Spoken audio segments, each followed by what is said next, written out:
Hello, welcome back to Blender Sushi Live Learning. We're gonna continue with our explorations of this one node, select mesh element by locations. You might be wondering why I made so many videos on these nodes, because this one has a lot of modes and I almost cover all of them, but today I will cover this by normal directions. That's actually kind of interesting. I believe you have like a if you have like a mesh and then the mesh kind of have a normal that's flip, you can kind of get it using this guy. But I'll try to make something. Let's see. Select by normal. They have two actually. Normal directions and normal pointing outside. And maybe this is for another live noding, but for normal directions, I can perhaps use like a sphere. So I have a sphere inside Sverchok, and I will make a sphere like this. Increase the radius.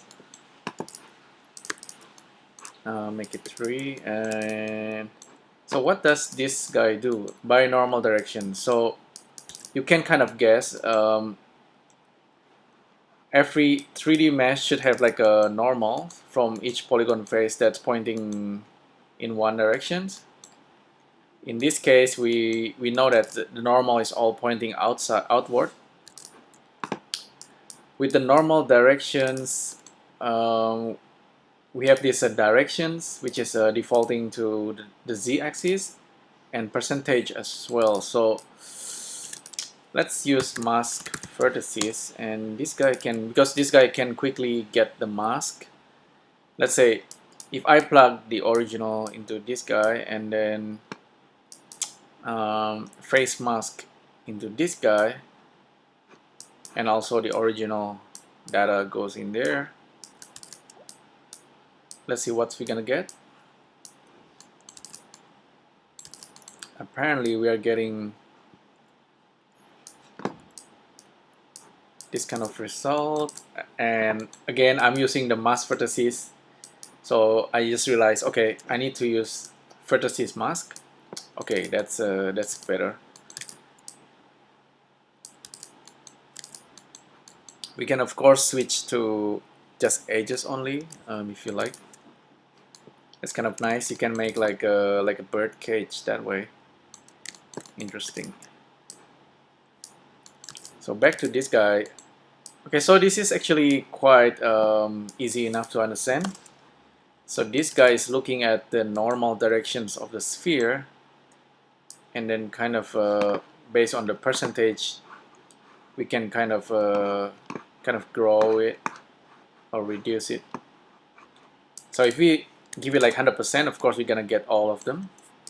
Maybe we want to use it around 40 or something or less. This can give like a nice, really nice effects of like a growing polygon growing from any kind of directions. So that's very cool, very fun to use. But currently we have these directions. This is the one that I don't quite like to work with, because directions, although yeah, okay, we kind of get it. We can use like 1 0 0 and we get the like a direction in all the normals facing the x, for example, in the positive axis. We can also give it minus, which is the opposite directions. Sometimes I do want it the directions more like easier to understand, like something like this. Okay, I'll create a line,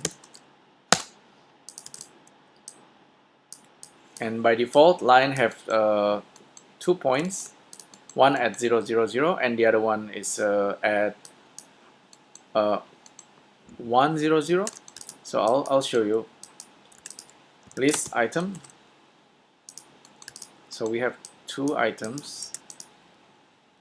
Use the stethoscope. Let's have a look at the data. 0 0 0, that's the one at the center there, and then the other one, item number 2, is 1 0 0, which is this guy over here.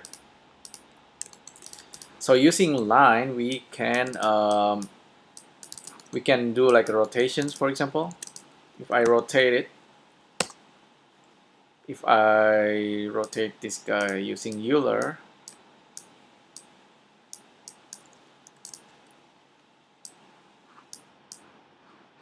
like that, I'm rotating in y-axis. I can also rotate it in the z-axis. Maybe for this example, I'll rotate it around the z-axis. So you can see here, you can see a little axis here. Z is like pointing up. So rotating in the z-axis will rotate the line. And I found this rotations is easier to understand than giving directions using this kind of directional axis. So I can use that guy over here. I'll give it a different color, maybe point red, line yellow or green. Okay, we know that the output of this guy is this like numbers vector, but we kind of turning a vector like into like a direction rotation Euler. You can use any other rotation, axis, quaternion, but the output of this guy can go in there. So now it's a lot easier to understand what's going on. This is our line, and wherever the line is pointing, it's gonna give us the points, like a hint where the masking is actually pointing at. So if I zero this guy out and then use a frame on the rotation of the z-axis and use math, move 10-degree rotations on each frame, we get something like this. So you kind of you understand what's going on, right? The line is just a visualization of the directions of these points,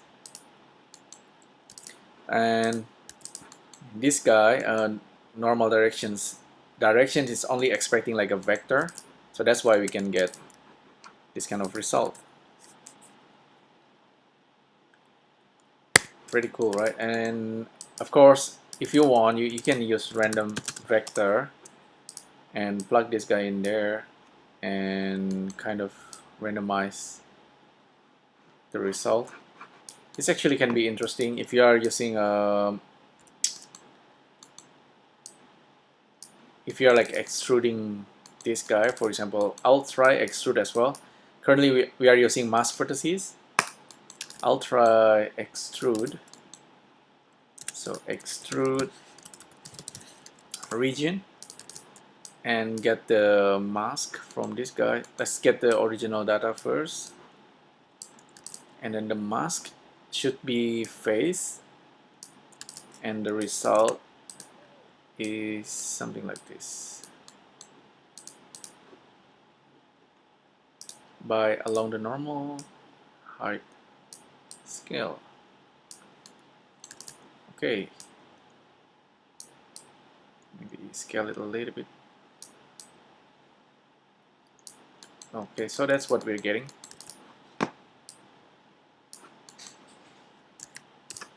Check the animations.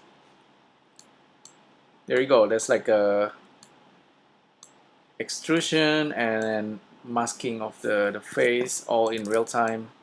Everything procedural. We can always go back to this guy and make changes. Everything is gonna update accordingly. It's gonna propagate. So that's kind of really nice feature there. I think you can actually extrude it twice. Don't know it yet.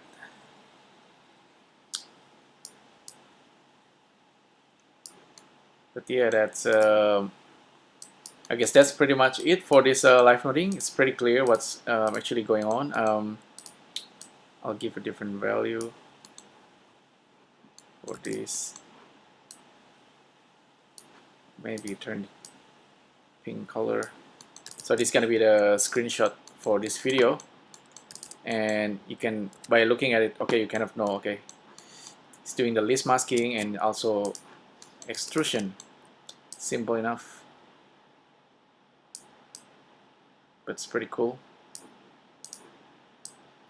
Not something that's usually you can do, but this is Sverchok makes this guy like a very easy to do this kind of operations. Yeah, the more like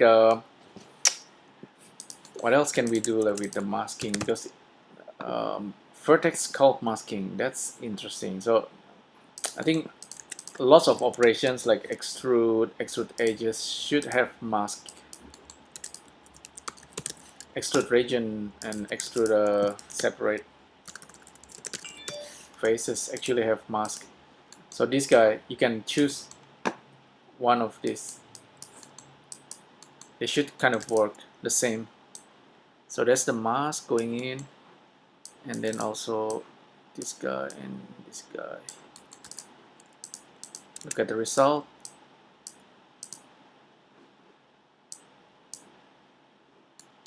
And what do we have? There we go. Yeah, this one is more funky. You know, we did it already with the poke example.